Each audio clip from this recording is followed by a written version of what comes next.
Despite its obvious faults, Facebook does have one huge benefit. Without it, how in the world would an American videographer like me have ever connected with an incredibly nice, self-trained Cubist artist from Portugal? Hello, my name is Isabel Rego. I've lived half of my life in the city of Porto and now in Maia, which is north of central Porto, a quiet and pleasant city with many green spaces and terraces. I was born in 1957 and my great passion from a very early age has been painting. My father and grandmother painted and drew very well. My uncle was an art collector, so I grew up looking at all those beauties and my passion for art began. But I did not get formal training in art.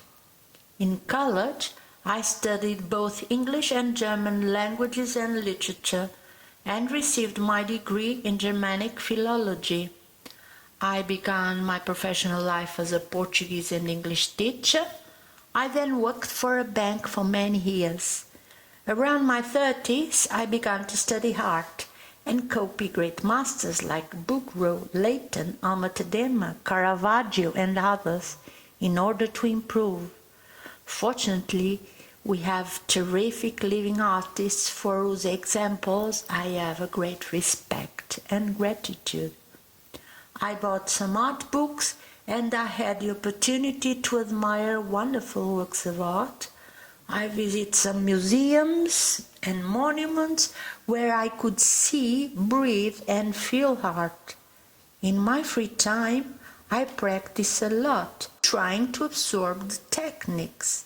In 2004-2005, once a week, I was guided by a fine art teacher and painter, Professor Alfredo Barros, who is no longer among us. At first, I was not worried about the style I should follow because I liked to paint everything and always eager to acquire new methods. Suddenly, images began to jump directly into the canvas without a previous drawing, so I called them images of my mind.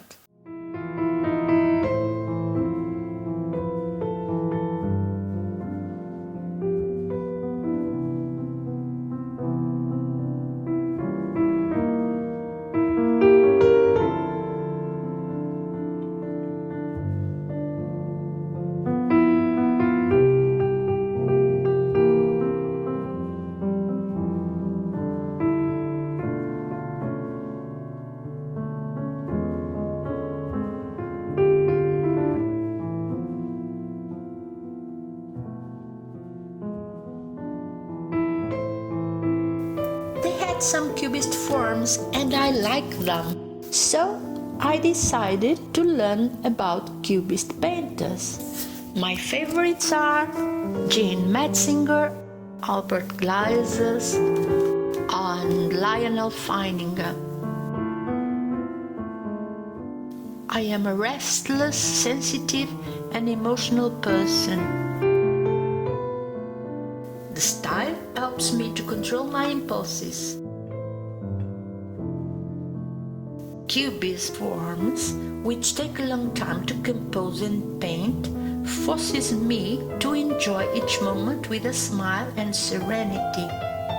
I enter another dimension filled with pleasure. My mind floats in the air surrounding the canvas, and step by step I begin to see its shapes coming to life.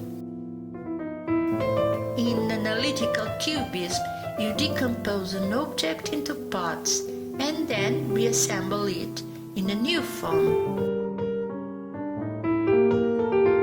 It's a fascinating process full of surprises. It allows for both observation and invention. The palette has a very important role. The Cubists often use mostly subdued colors. Key prismatic colors were selected for emphasis. 2007, my passion for painting was becoming quite serious, and with great effort, I managed to reconcile my profession with painting. Coexistence and family balance were very important. Now I am retired and I have much more time to paint. I use oil as a medium. I do preparatory drawings, and sometimes I work with Photoshop to help me compose my images.